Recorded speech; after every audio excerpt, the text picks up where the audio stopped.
ساتھ ہمیں وہ خوش کلام ہے ایسا کہ اس کے ساتھ ہمیں طویل رہنا بھی رکھتا ہے، مختصر رہنا۔ ڈاکٹر اسلم ادیب صاحب، آپ اپنا تعارف جب بولتے ہیں، جب گفتگو کرتے ہیں تو پھر ایک طلسم قائم ہو ہی جاتا ہے۔ تو میں گزارش کروں گا کہ وہ تشریف لائیں اور فیض صاحب کے حوالے سے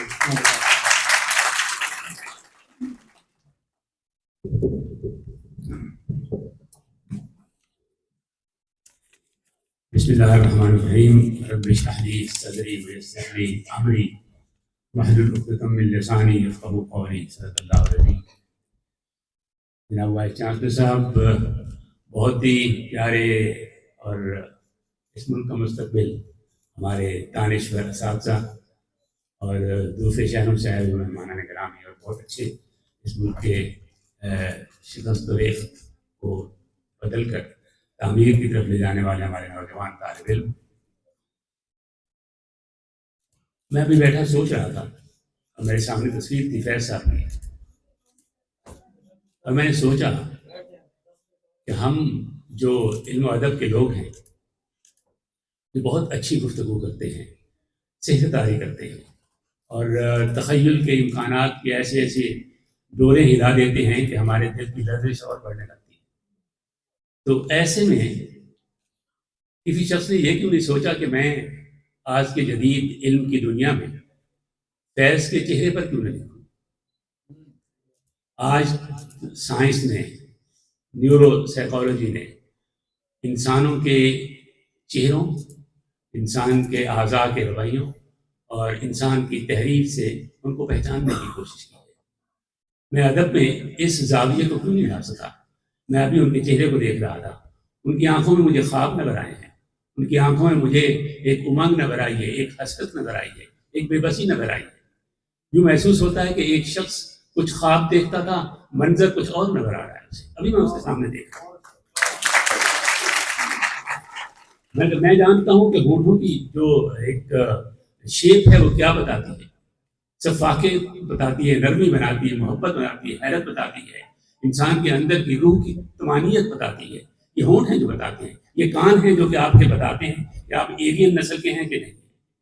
آپ کے پیشانی کی کشادگی بتاتی ہے کہ آپ کس حد تک اپنے ذہن کو کشادہ رکھ کے رہنے والے ہیں۔ آپ کی سلوٹیں، آپ کی آنکھیں، 120 آنکھوں کی قسمیں ہیں جو انسان کی شخصیت کو ظاہر کرتے تصویریں بنی ہیں۔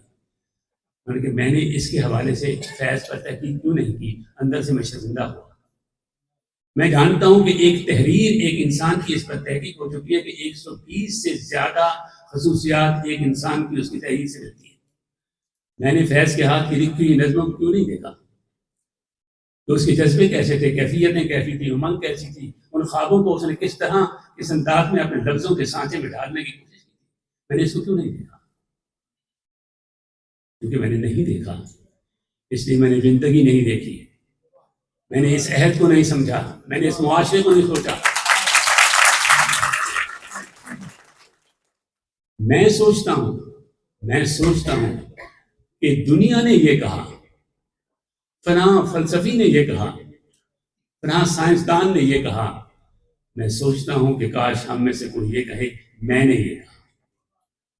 ایسا کیوں نہیں ہوتا؟ میں پڑھتا ہوں، میں بھی بہت ساری جو کتابیں پڑھتا ہوں، آپ بھی پڑھاتے ہیں، مغرب کے تنقیدی اصول پڑھاتے ہیں آپ سارے، آپ 28 سے زیادہ لٹریری تھیریز ہیں وہ پڑھاتے ہیں، آپ post modernism, modernism, post modernism, feminism, secularism, کیا کچھ پڑھاتے ہیں، مارکسسٹ تھیوری پڑھاتے ہیں۔ کبھی بھی آپ کا بھی نظریہ ہونا چاہیے۔ اگر ہم بھی ایک قوم ہیں تو ہمارا بھی ادبی ایک نظریہ ہونا چاہیے۔ میں کیوں دنیا کے سارے ادبی نظریات پڑھاتا ہوں، میرا نظریہ کیوں نہیں ہے؟ جبکہ میں یہ جانتا ہوں، ہمارے نفسیات کے ماہر بیٹھے ہوئے ہیں ڈاکٹر صاحب، کہ میں یہ جانتا ہوں کہ دو انسان ایک جیسے نہیں ہیں، دو گھر ایک جیسے نہیں ہیں، دو علاقے ایک جیسے نہیں ہیں، دو تہذیبیں ایک جیسی نہیں ہیں، دو تہذیبوں کی تاریخ ایک جیسی نہیں ہے۔ میں کیسے مغرب کی ایک نظریے کو، ایک تحریک کو، ایک اسکول کو اٹھا کر اپنے ملک میں لاگو کر دوں؟ میں نہیں مانتا مارکسسٹ تھیوری کو کہ وہ پاکستان کے تناظر میں ہے، وہ نہیں ہے۔ مارکسسٹ تھیوری دنیا کے جو ایک اکنامک سیٹ اپ بنا جس میں ایک لیبر کلاس بنی اور ایک ورکنگ کلاس کے مقابلے میں جو رولنگ کلاس بنی اس کے تناظر میں بنی. میں اس جگہ پہ رہا ہوں جہاں پر مارکس بیٹھتا تھا. میں اس ہوٹل میں بیٹھا ہوں جس میں بیٹھ کر بحث کرتا تھا اور وہاں میں نے لوگوں سے سنا کہ وہ کیا گفتگو کرتا تھا. وہ سارے اس پس منظر میں اپنے علاقے کے پس منظر میں سوچتا تھا. اسے تو پتہ نہیں تھا پاکستان اور افغانستان کہاں ہے, اسے تو معلوم نہیں تھا. اس کی تھیری اس کے علاقے کے, اس کی تہذیب کے, اس کے معاشی پس منظر میں بنائی گئی ہے. مجھے مارکسسٹ تھیری اپنے ملک کی بنانی چاہیے. یہ نظام ہی اور ہے. جس وقت مارکس نے یہ تھیری پیش کی تھی اس وقت تو کرسچینٹی اور پادری اور چرچ ڈومینیٹ نہیں کر رہے تھے. میرے ملک میں تو ڈومینیٹ کوئی اور کرتا ہے. میرے ملک میں ریلیجیس فیکٹر ڈومینیٹنگ فیکٹر ہے. میں کیسے کہوں کہ وہ صرف وہی نظام اس ملک کے لیے چل سکتا ہے؟ نہ وہ نظام ہے, نہ وہ فکر ہے, نہ وہ اصول ہے, وہ نہ ضابطے, نہ وہ نفسیات ہیں ہماری. لہٰذا میں ادب کے آپ سارے لیڈران سے کہتا ہوں کہ مت قبول کریں سب چیزیں ایز اٹ از جیسے کہ دنیا میں ہیں. آپ کی شاعری اور ہے, آپ کی غزل اور ہے, آپ کی کیفیتیں مضامین اور ہیں. اگر وہ مختلف ہیں تو ان کے اوپر رائے دینے, تنقید کرنے, تحقیق کے اصول بھی اپنے مختلف بنا لیں. اگر آپ قوم کے طور پر جینا چاہتے ہیں, اگر آپ مستقبل چاہتے ہیں, اگر دنیا میں نام چاہتے ہیں, چونکہ دنیا آپ کوئی الگ الگ تو نہیں رہ گئی. جس دور میں یہ بن رہی تھی الگ الگ دنیا تھی. آج گلوبل ولیج ہے, آمنے سامنے بیٹھے ہیں ہم سارے, ہم سب آمنے سامنے ہیں, ایک دوسرے کو دیکھ بھی رہے ہیں اور مقابلہ بھی کر رہے ہیں, اور دیکھ بھی رہے ہیں کہ توازن میں کون ہے اور کون غیر متوازن ہو گیا. لہٰذا میں یہ چاہتا ہوں کہ میں اس ملک میں ایک, ابھی میں پرسوں جی سے بات کر رہا تھا کہ ہم وہ قوم بنا دیے گئے ہیں. میں معافی چاہتا ہوں اگر کسی کی دل آزاری ہو, میں نہیں کرنا چاہتا, لیکن میں سچ بولنے سے گریز بھی نہیں چاہتا. میں کہنا چاہتا ہوں کہ ہم وہ قومیں ہیں جن کو یہ احساس بھی نہیں کہ ہمارے ساتھ ہو کیا رہا ہے. ہم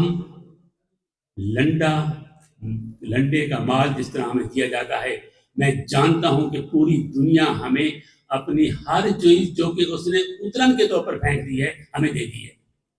جو آئی ٹی ٹیکنالوجی دی ہے وہ دی ہے جو کہ اپنے ہاں ختم کر دی ہے. ہمیں اے آئی کا ابھی سیٹ اپ وہ دے رہے ہیں جو کہ ان کے ہاں ختم ہو چکا ہے. وہ 7 جنریشن وار لڑ رہے ہیں, ہم 5th جنریشن وار کی بحث کر رہے ہیں. ہم دنیا سے بہت پیچھے رہ گئے ہیں اور ہمیں پیچھے رکھا جا رہا ہے. اور ایک بات اور جو میں جانتا ہوں, میں تجربے کی بنیاد پر بات کر رہا ہوں. میں دنیا کے 23 ملکوں میں رہا ہوں. میں 8 سال UK میں رہا ہوں. میں وہاں کے ادبی حلقوں میں بیٹھا ہوں. میں وہاں کے لٹریچر کے لوگوں سے ملا ہوں. میں نے ڈسکشنز کی اور میں آپ کو بتانا چاہتا ہوں, لیکن آپ کو یقین نہیں آئے گا کیونکہ ہم بے یقینی میں اتنے دب چکے ہیں کہ ہمیں اپنے ہونے کا یقین بھی نہیں ہے.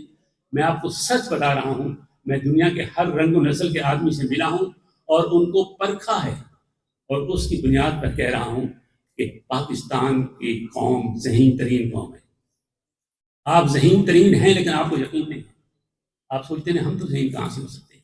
آپ ذہین ترین قوم ہیں.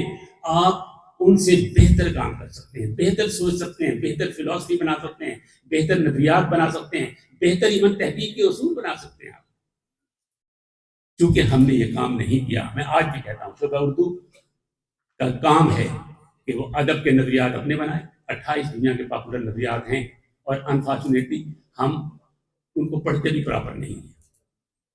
مارکسسٹ تھیری کے 82 کریکٹرسٹکس ہیں اس کی, پاکستان میں کوئی نہیں ان کو پڑھتا. کم از کم ہم پہلے یہ جانیں کہ اس کے پاس کیا ہے تاکہ پھر میں سوچوں میرے پاس کیا نہیں ہے. تو میں اگر دنیا کے علم کے اندر جتنے نظریات ہیں ان کو اردو میں اچھی طرح ٹرانسلیٹ کر کے آگہی تو دے دوں. اس کا المیہ کیا ہے, میں فیض کی طرف آؤں گا کہ ہوا کیا ہے. ہم نے مروجہ طور پر, چونکہ ہمارے پاس وہ تنقید اور تحقیق کے بنیادی طریقے اور اصول نہیں تھے, جس کی وجہ سے جس نے کہا یہ بڑا شاعر ہے, سب نے کہا بڑا شاعر ہے. پتہ نہیں قد کے اعتبار سے بڑا شاعر ہے یا آنکھوں کے اعتبار سے بڑا شاعر ہے, کس اعتبار سے بڑا شاعر ہے. اچھا, عام ہماری تنقید کا اصول کیا ہے؟ وہ بڑا شاعر ہے، عظیم شاعر ہے، اس کی شاعری بہت اچھی ہے، اس کے ہاں بہت اچھے شعر پائے جاتے ہیں، اس کے خیال بہت اچھا ہے، اس کی فکر بہت اچھی ہے. بے معنی جملے ہیں، بے معنی جملے ہیں، کچھ نہیں ہے اس کے اندر. آپ کو تحقیق کرنا اور اگر تنقید کرنی ہے تو انسان کو دیکھ کر کوئی سمجھ سکتا ہے کیا صرف چہرہ دیکھ کے سمجھ سکتا ہے؟ انسان کے اندر جانا پڑتا ہے، اس سے بھی سمجھ نہیں آتا.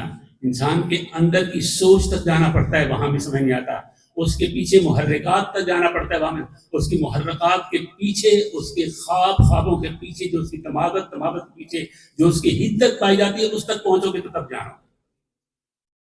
جب ہم یہ کرتے نہیں ہیں، ہم اپنے ساتھ رہنے والے کو نہیں جانتے، اپنے ارد گرد کے ماحول کو نہیں جانتے، ہم اپنی فکر کو نہیں جانتے، تو ہم کیسے کہہ سکتے ہیں کہ ہم ترقی کی طرف جا رہے ہیں؟ میں کوئی مایوس نہیں کرنا چاہتا، لیکن چونکہ صلاحیت ہے، ڈائریکشن نہیں ہے. اب ڈائریکشن کا کیا ہے کہ ہم نے آج تک کیوں نہیں اس پر مباحث کیے کہ ایک بڑا شاعر کون سا ہے؟ ایک اصول ذہن میں رکھے، فن میں کوئی فیصلہ نہیں ہے، سائنس میں فیصلہ ہے. جو ذرائع علوم کے ہیں، ان ذرائع میں جو تجربہ ہے اور جو سائنس ہے وہ تو چونکہ ثابت کر سکتا ہے، لہٰذا ہم کہتے ہیں یہ علم ہے. باقی امکانات کا علم ہے، مشاہدہ ہے، تخیل ہے، وجدان ہے، آپ کے امکانات ہیں. ان امکانات میں سچائی بھی ہو سکتی، نہیں بھی ہو سکتی، لیکن یہ دائرہ در دائرہ آپ سوچتے چلے جاتے ہیں.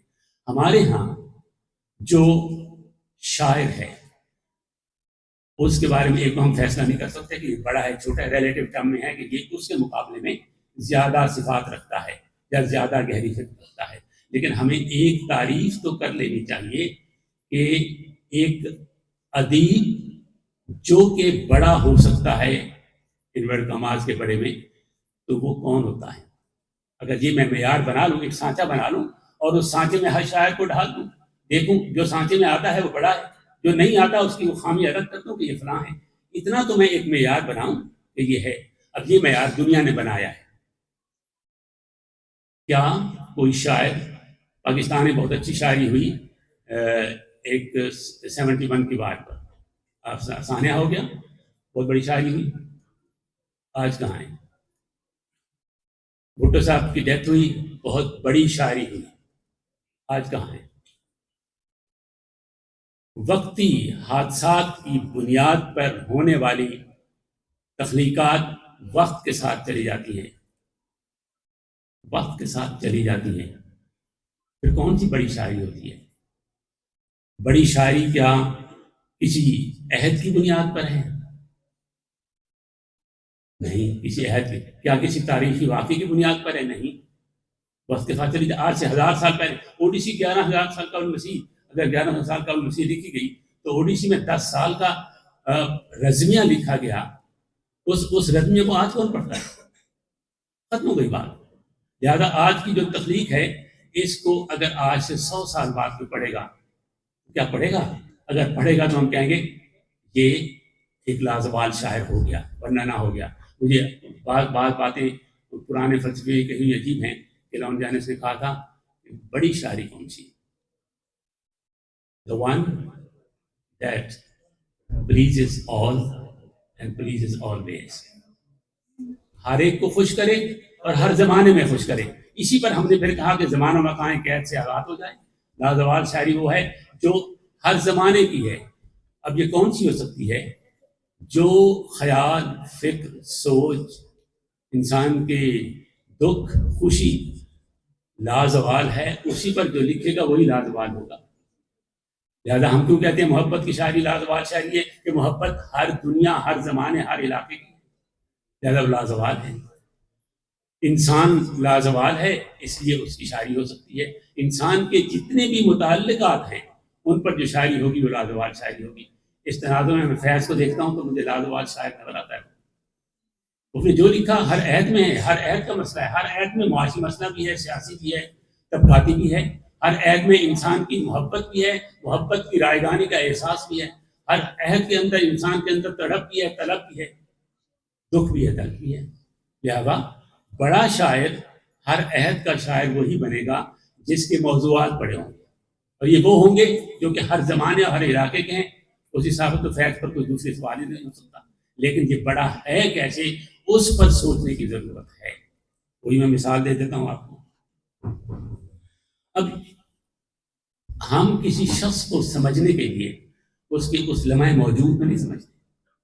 اسے سمجھنے کے لیے ہمیں اس کی پیدائش سے لے کر اب تک اس کی نسل تک اس کے جو اندر جو تحت شعور لا شعور بنا ہے اس سارے کی ساخت کو سمجھیں تو تب جا کر معلوم ہوتا ہے. عجیب بات ہے، امیر حسن دونوں کے استاد تھے، اقبال کے بھی تھے اور فیض کے بھی تھے. وہ جو ایک روح انسانی کی تعمیر کا ایک پہلو تھا، دونوں طرف سے ایک تھا، وہ ہو گیا. ہمیں اس پر بھی تحقیق کرنی چاہیے.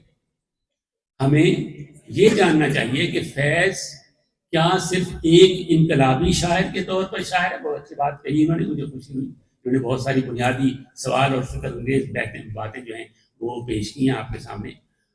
ظاہر محفل تو اس طرح کی نہیں ہوتی، لیکن اس کے اندر ایک ایک بات بھی ذہن میں چلی جائے تو کام آتی ہے. تو کیا وہ انقلابی شاعر وہ ہو گیا، کہہ دیا اور بات ختم ہو گئی؟ اس سے بات ختم نہیں ہوتی. یہ کہا گیا کہ پیبلو نیرودا جو ہے وہ اور اس کی مماثلت ہے. تمام رائٹرز ہیں جو بڑے رائٹرز باہر کے بھی انہوں نے لکھا. پیبلو نیرودا اور یہ وہ چیلین رائٹر تھا، یہ یہاں کے تھے. اس کی لائف اور ان کی لائف کی مماثلت تھی. وہی قید میں جانا، وہی جیل میں جانا، وہی حکومت کے خلاف بغاوت کر جانا، وہی احتجاج میں نقصان ہونا، وہاں وہیں پر کسی کے قریب ہونا. جس طرح یہ بھٹو صاحب کے قریب ہو گئے اور جا کے دور میں تبدیلی اٹھائی، سب کچھ وہی پروسیس ہے.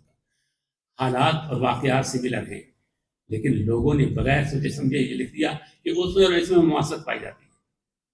جبکہ پیبلو نیرودا کہ اگر جو 20 لو پوئمس ہیں اگر وہ پڑھیں تو بعد تو پڑھی نہیں جاتی، اور اگر ہم نے پڑھیں تو آپ کو لکھنوی معاملہ بندی کا بہت ہی نچلی سطح کا اظہار ملتا ہے. کہاں وہ شخص، کہاں پر فیض جیسا شخص کہ جو دشت تنہائی میں ہے، جانے جہاں لرزاں ہے، کس طرح منظر کشی کرتا ہے. بلکہ یہ نفاست اور یہ سلیقہ اور یہ سلیقہ اظہار اور یہ شاعرانہ تقسیمات کا جو عمل ہے وہ جس طرح فیض نے کیا کسی اور کا نہیں ہے. بلکہ میں اس کو تناظر میں دیکھتا ہوں، میں اس کو اس تناظر میں دیکھتا ہوں. ہمارے شاعری کے ارتقاء میں اگر آپ اسے دیکھیں تو شاعری کے ارتقاء میں بہت ساری چیزیں عجیب و غریب ہوئی ہیں. مثلاً الفاظ کو نئے معنی پہنانے والے لوگ، اقبال نے پہنا ہے. اس کے ہاں صبح کا تصور اور ہو گیا، اس کے ہاں شام کا تصور اور ہو گیا، اس کے ہاں عشق کا تصور ہی ستاروں کے آگے جہاں اور بھی ہیں وہ اور ہو گیا. اور اگر آپ اس کو شاعری میں دیکھیں تو میں پہلے بھی کہیں بیان کر چکا ہوں کہ عجیب و غریب کیفیت ہے. کہ میر نے کہا کہ دور بیٹھا غبار امیر ان سے، عشق بن یہ ادب نہیں آتا، احترام محبت کا کتنا بڑا ہے. دور بیٹھا کہ غبار امیر بھی احترام بن جا کے بیٹھا. غالب کے ہاں آ کر تھوڑی سی خودداری آ گئی، دائم پڑا ہوا تیرے در پر نہیں ہوں میں، خاک ایسی زندگی پہ کہ پتھر نہیں ہوں میں. یعنی کہاں ایک خودداری کا عنصر آ گیا. اور اقبال نے اس عشق کو بالکل ہی عشق تردید ہوس پیشہ کو ختم کر دیا، مسترد کر دیا، اور وہ عشق کو کسی اور طرف لے گیا، مرد مومن کے ساتھ اس کو منسلک کیا اور اسے کشمکش حیات سے آگے بڑھا، حتیٰ کہ اس حد تک لے گیا کہ خدا بھی طلب کرے، یعنی خدا سے محبت. اگر خدا بلائے تو نہیں جانا. باغ بہشت سے مجھے حکم سفر دیا تھا کیوں، کارے جہاں دراز ہے اب میرا انتظار کر. یعنی اس مقام تک اپنے عشق کو لے گیا. اور آج کے دور کا عشق ہوتی ہے تیرے نام سے وحشت کبھی کبھی، برہم ہوئی ہے یوں بھی طبیعت کبھی کبھی. کہاں وحشت شروع ہو گئی.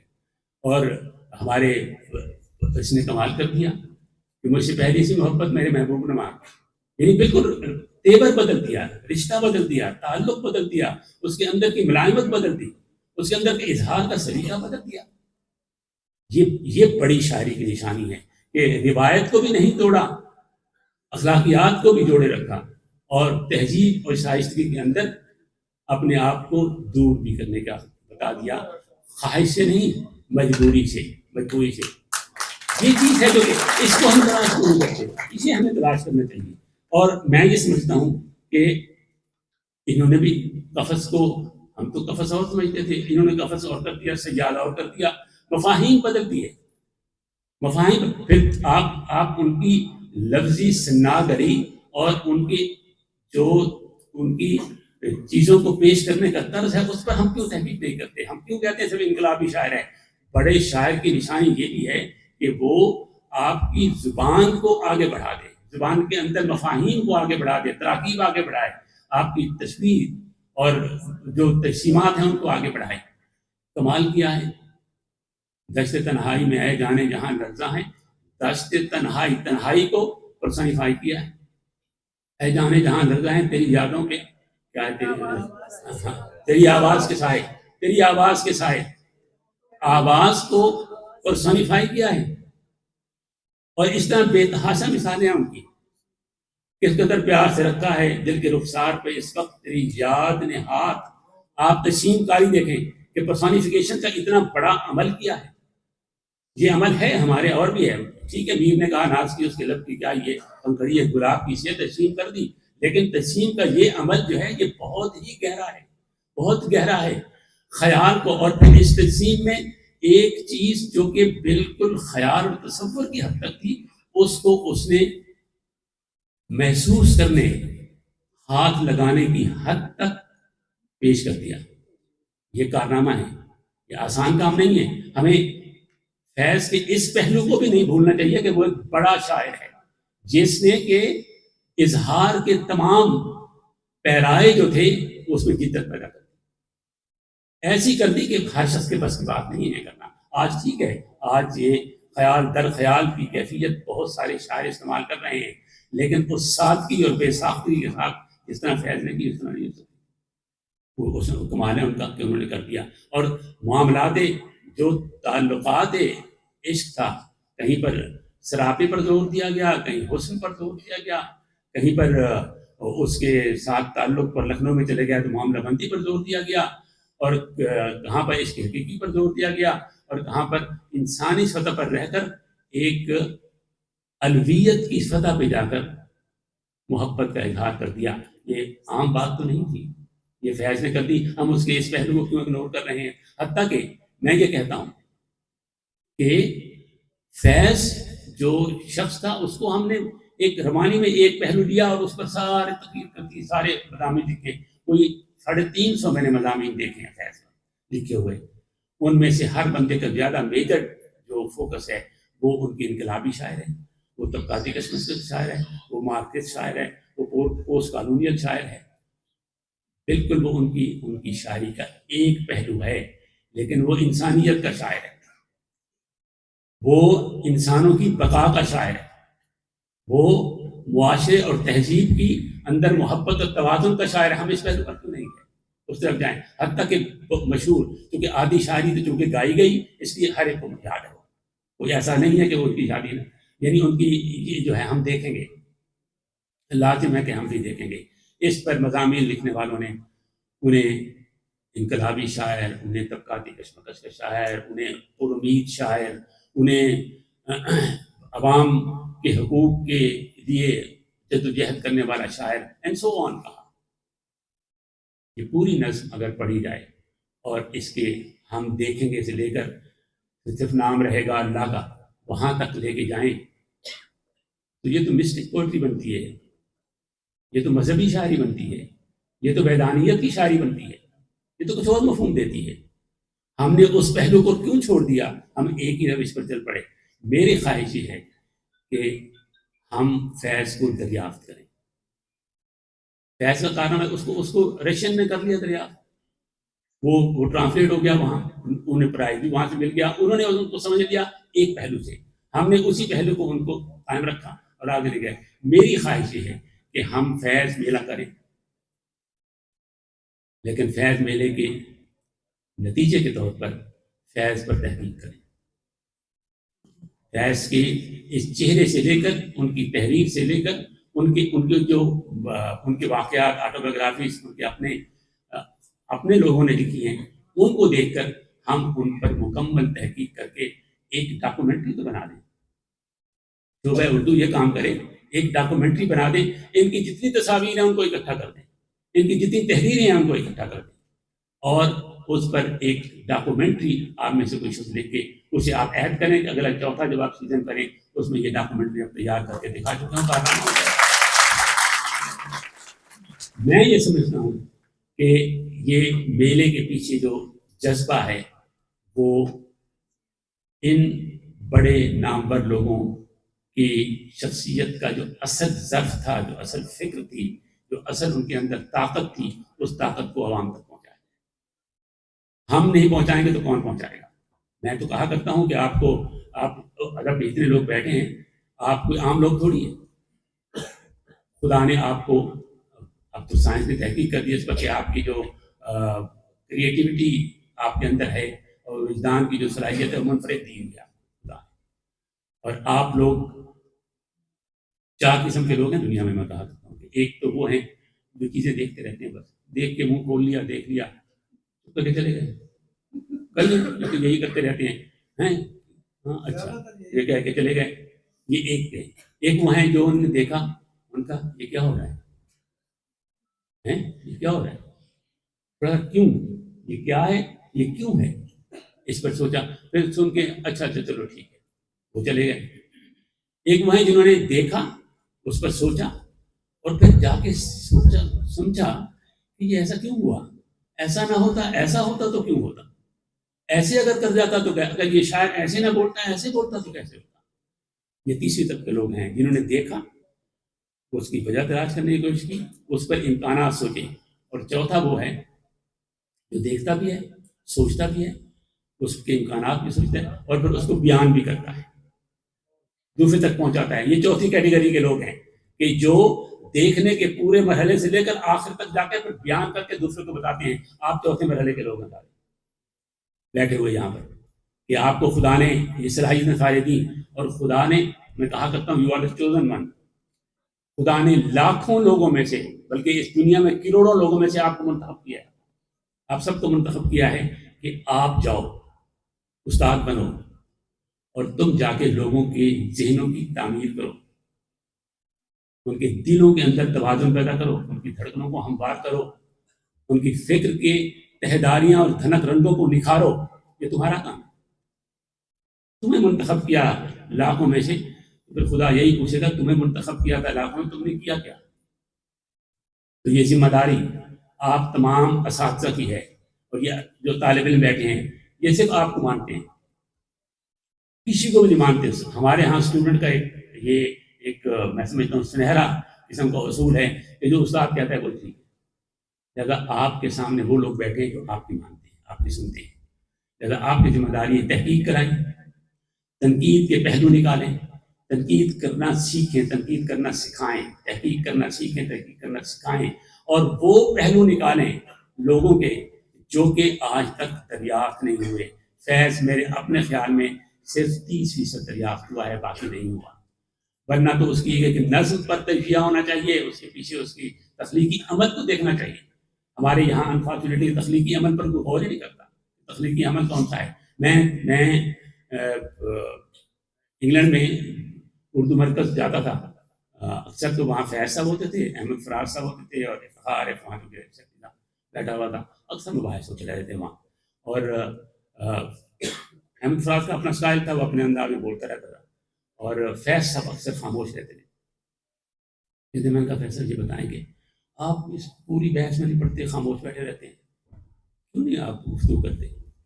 مجھے جملہ آج تک یاد ہے، انہوں نے کہا تھا اسلم خاموشی تکرار سے بہتر ہے.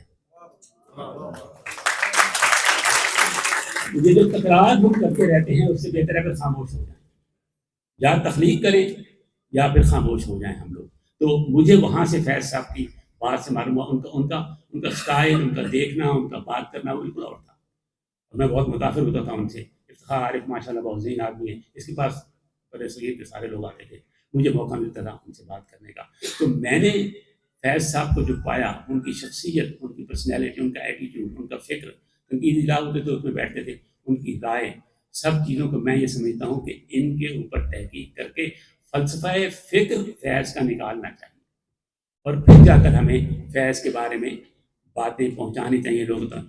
آج کل میڈیا ہے، ریڈنگ ہیبٹ کم ہے پاکستان میں، لوگ کتابیں نہیں پڑھتے، لیکن میڈیا ضرور واچ ہوتا ہے. آپ ایک یوٹیوب چینل بنا لینا اپنا، اس میں آپ تمام شاعروں کو ایکسپلور کریں، ان پر تحقیق کرائیں، اور ان کو آپ عوام تک پہنچا دیں. وہ پہنچ جائیں گے. میں یہ سمجھتا ہوں کہ اگر ہم یہ کام کریں گے تو ہم جو تھوڑے سے اندر سے الجھے رہتے ہیں, بے قرار اور بے چین سے رہتے ہیں, اور اپنی رائیگانی کے احساس پر تھوڑا احتجاج کرتے رہتے ہیں, شاید ہو سکتا ہے آپ کو اطمینان قلب نصیب ہو جائے. Thank you very much. بہت عمدہ ڈاکٹر صاحب, آپ نے ایک استاد